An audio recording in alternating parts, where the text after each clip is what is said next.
We are live. So welcome everyone to this special Facebook Live. I'm joined with Elaine Rotherham today, who's going to be sharing some insight into her brother Brian and why we're doing this fundraising event that's going on. So as you all are aware with StreamYard, if you're wanting to kind of interact with us and engage and leave some comments, then what you need to do is just click the link that's in this caption for the video, and so you can accept the privacy settings. That way the StreamYards can then share your details with us. Otherwise it will just come up as Facebook user. So hello everyone that's in. Again, if you can just sign in and say that who you are, and we can then obviously say hello to who it is. But yeah, so as many of you know, we've got a 24-hour challenge going on this Saturday live in Sheffield, and obviously this is in an aspect of raising money to help with Brian, who's unfortunately had an accident at work. So I think from here, Elaine, if you want to kind of introduce yourself, and then we can kind of get to the nitty gritty of it. Yeah, sure. Hello, everybody. My name's Elaine, and I am Brian's oldest sister, giving away my age there. So Brian is my younger brother. He was 31 when this accident happened to him. He turned 32 in January. And as Rory mentioned, he was at work and he fell from quite a height and landed on a concrete floor. He was actually electrocuted before then as well, so he definitely went through the wars. He was rushed to ICU, or to A&E, straight away, and the doctors there did incredible things, keeping him alive. He had all sorts of surgeries internally, and he was on a ventilator, being kept alive. It feels like a blur now, but I think it was about 7 or 8 weeks. So once we found out, we all got on a plane and got out there. And at the time, he was given a less than 10% chance of survival. Now, saying those words are a lot easier than hearing them. Sitting in a room, having that kind of news delivered to you of about a 31-year-old man is, I don't think there are words to describe how your world comes crashing down around you. But survive he did. He pulled through. He was about 8 weeks in a coma. Then he started to wake up. Then we had another 4 or 5 weeks of quite rough going, of him kind of coming out of a coma and waking up. And then one day we went into the hospital and he was sat up talking to us. The words he remembered was swearing and a few other choice words. So we still got a very long road to recovery. I mean, he's defied every single odd going so far. It's just been absolutely incredible to witness. Very life-affirming, makes you question everything that you believe in after you see something like this. But he still has got a long way to go. He was completely brain damaged. So the first MRI that we were informed about was that there was nothing left. It was all gone.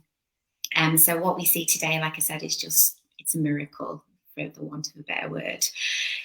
So he is progressing really, really well physically. He's up walking again with the help of his physios. He is also in speech therapy. He's in occupational therapy for his hands. There's a lot of work to go.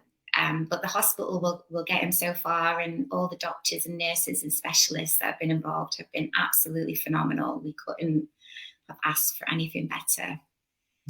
But once he gets discharged from hospital, we have found some treatment that could help him get back to the person that he was before this terrible thing happened to him. No, it's amazing. I think just a quick hello. So Harry Wilkinson, thanks for coming in, and Joe Cavallo, thanks for coming in. I think she's having trouble with the privacy settings, so we know you're there and watching, Joe. So I think what would be quite good for people to know is kind of like what kind of man Brian is, and maybe some of the stuff that he's done, and I think what's maybe encouraging a lot of people to kind of help him now is, I think it's important. Yeah, definitely. And I think it's important to know who Brian was to want to help, I think. But so I always felt very lucky to call Brian my brother, and that's quite rare, I think, sometimes with siblings. But he was just one of those people that was just infectious in his ambition and just his personality. He was larger than life. Whenever he walked into a room, you always knew about it because he'd be talking to everybody and laughing and making jokes and just making everyone, I don't know, lifting everyone's spirits, I suppose. So he's always had this just hunger and ambition, and he always wanted to do better and be better and grow and develop. And he did that when he set up his own business, Caribbean Rebar. So we started that at a kitchen table in a tiny 2-bedroom apartment in Sydney, and it grew and grew. And when he grew his business, he never thought, what can I get out of this? It was like, how can I help other people with the success that I've had? And that's what he's done over the last decade, really. He's raised phenomenal amounts of money for domestic violence charities. He's also done a bike ride across Thailand to help raise money for children in orphanages. During lockdown, when they couldn't go to Thailand, he did this like crazy David Goggins challenge where he was like moving his body in all these crazy challenges for like 24 hours. It was just nuts. So he raised quite a lot of money there. And, you know, he was always the person that any of like his good friends and his family could go to. So if you were stuck for rent or you seen a great opportunity but you didn't have the cash, Brian is the first person to say, let me help you out with that.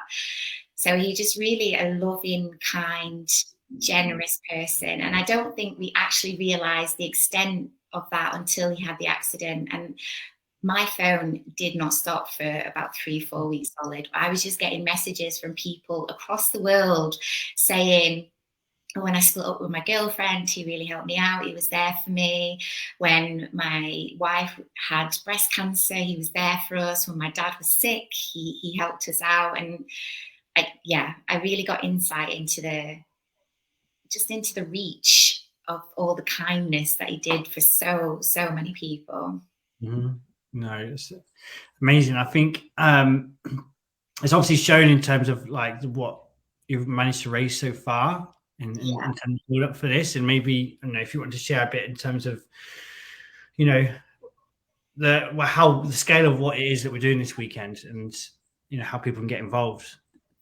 Yeah, so it's not just Sheffield, it's global, and I mean global. So we've got people in Sydney, we've got people on the Gold Coast in Australia, we've got people in Seattle in America, we've got Amsterdam, we've got some girls that are on holiday in the Canary Islands and they're going to do their challenge while they're on holiday.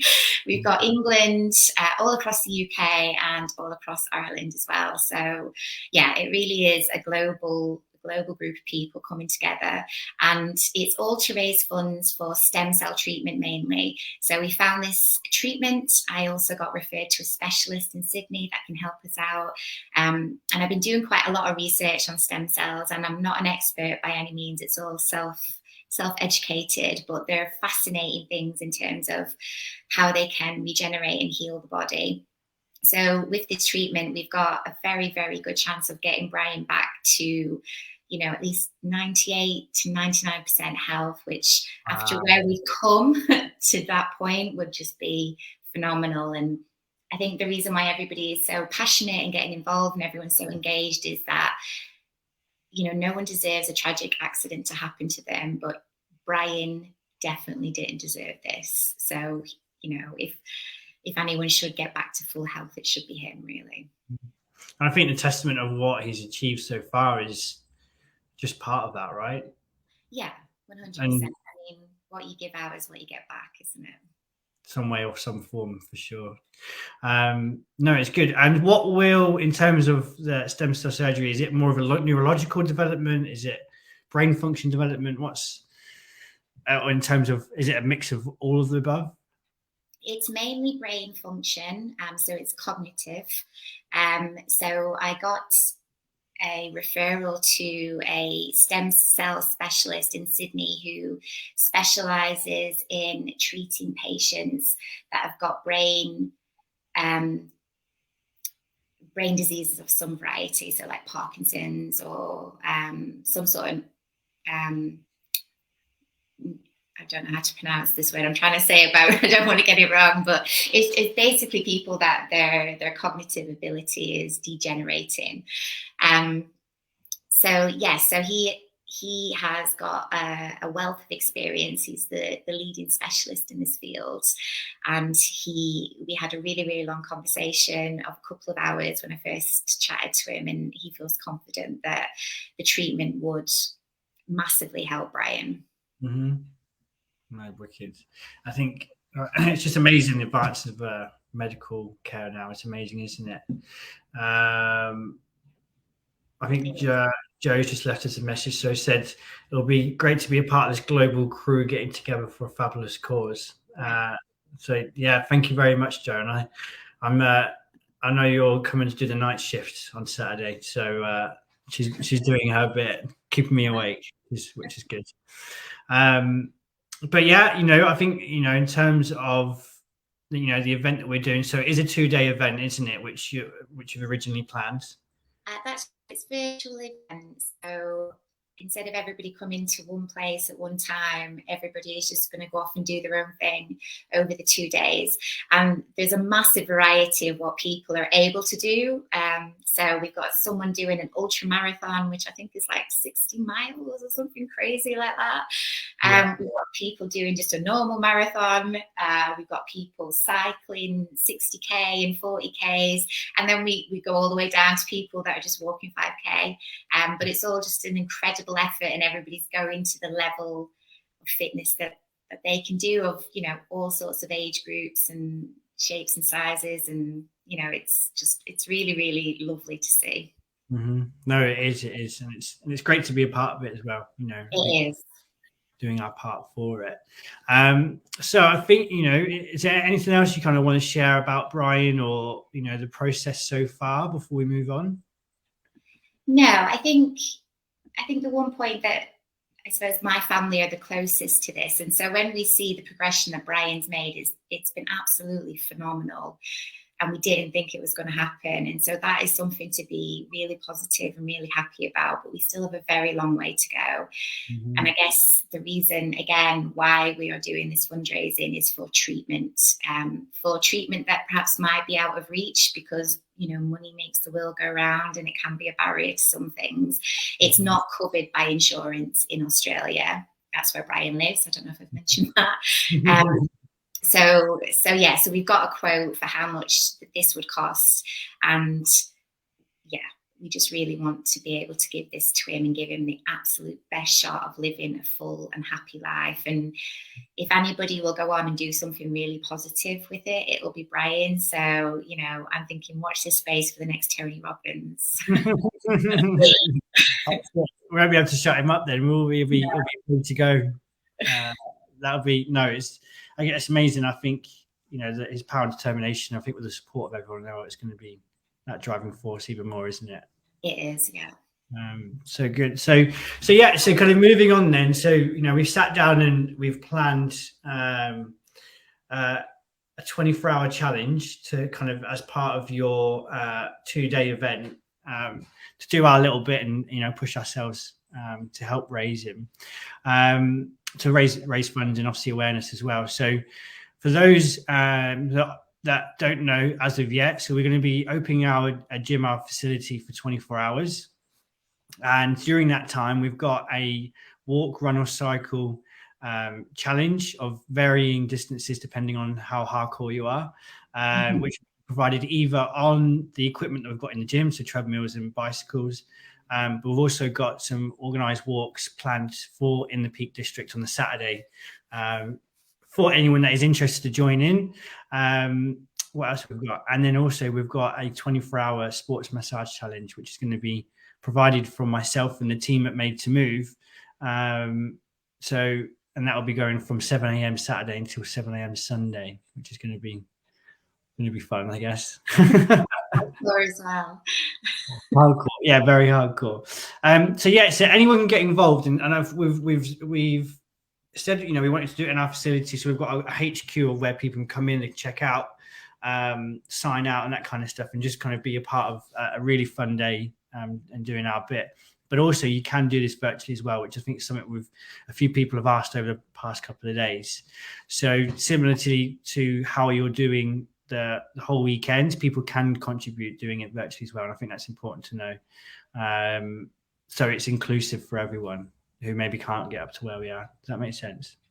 Yeah. So yeah, I think this come along or I'll be getting massaged all night. Join the queue. Making a most out of that. She'll bleed me dry, I think. So yeah, we've got some wonderful partners coming on throughout the day. We've got Go Meal Prep, we've got Hippie Turtle, which to do some herbal supplements. We've got Green Origins, which is a plant-based supplement company as well as some local gyms and sports clubs that we work and network with as well. So it's going to be a really awesome day, and we're looking for people to kind of drip in throughout the day. If you're feeling hardcore, come out during the night shift maybe and even put some miles in or get a massage. I won't say that too loud for Neep's end. It might get a bit crazy after time.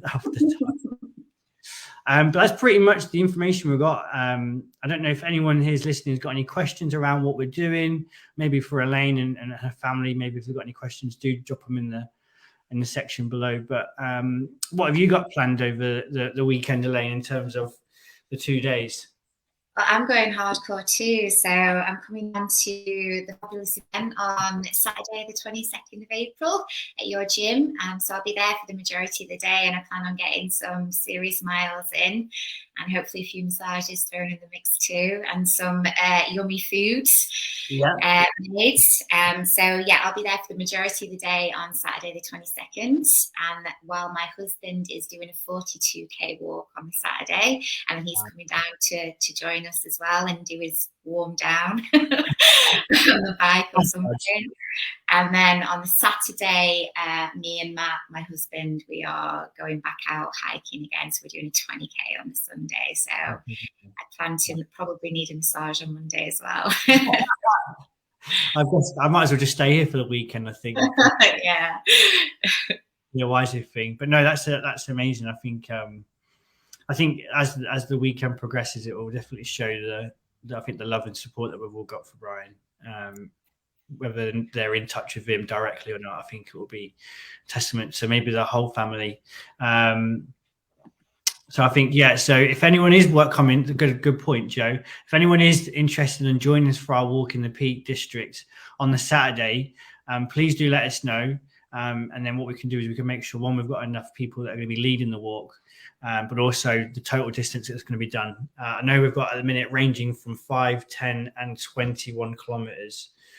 But obviously, depending on group numbers and stuff, we might select or put them into more of a one walk rather than next. So yeah, anyone interested, do want to come and join us for the outdoor planned walks in the Peak District, which I believe is it Derwentwater and Halton? I think Joe had organised. So it should be a really good day to spend out, and hopefully the weather's going to hold out to what it's been. It's not been too bad, is it, recently? No, not too bad. But yeah, if there is any questions, any closing thoughts, Elaine? Yeah, I'm just wondering whether you want to let people know how they can support Made to Move and your fundraising effort. Yeah. Give a bit of info on the GoFundMe page. Yeah, so yeah, if you want to plug, I will share that into the comment sections after we want to plug the GoFundMe page. But for those that are interested, if you're wanting to raise awareness, maybe donate if you can't take part in the cause, or maybe donate whilst you're taking part in the cause, there is a GoFundMe page which has got a lot more details in terms of the story around Brian, some great testimonials, and obviously the comments that people have left for that. So we'll pop that into the comment section after. I don't think we can do it from this software. So then people can kind of pass that information out. So if you're wanting to support us in our 24-hour challenge, you can do that. If you want to sponsor a friend, family member, then also you can share through that channel as well. Is that right? Yeah, that's right. It's really, really easy. It is in dollars, the platform, but it usually gives you a currency converter while you're doing it. Oh, there you go. It's simple. Good for simple minds like mine. Yeah. Brilliant. Okay, so anything else from you, Elaine? I think, I don't know whether it's useful if you want to give the folks out there how to get to Made to Move. I know you can get there on the tram, and it's walking distance from the tram, isn't it? You're testing me now, aren't you? So there's there is parking available throughout the day. So the business park that we're in, the morning will be busy because of the garage that's open next door. But from 12 o'clock, there is free parking available directly inside our business park where our unit is, which is in Neepsends / Kelham Island in Sheffield. Tram lines, there is one that goes pretty much from town or wherever the outer parts are. It does come towards the bottom of Rutland Road, where you can get off, and then you can just walk up a short road. And similarly, the bus stops just at the bottom of Rutland Road, which is our road that we're on, and you can just take a short walk up. Those of you that do know Sheffield, it's right near Cutlery Works. I think everyone knows it as soon as you mention that. So, yeah, we'll pop in the address and stuff for details into the comments as well. So anyone that is interested to come visit us on the day, there is plenty of transportation links. Or why not run or cycle? You could do that as well, right? Yeah, get your miles in. That's it. Yeah, brilliant. Cool. So thank you everyone that's came on and watch this video. If you are watching this back, then do just leave us some comments in below if you've got any questions around the weekend, or how you can kind of get involved. Similarly, obviously Elaine will be contacted as well. So if you want to contact Elaine separately, then she'll be linked into the post and content that's going to be going out as well. So thank you very much for your time, Elaine. I know you've been super busy running this. That's all good. We're nearly there now. Near the finish line. That's it. This time next week, we'll be moaning how sore we all are. So we'll be doing it. All right. So brilliant. Thank you very much, everyone. Have a wonderful evening, and we'll see you all soon. Thanks. Bye.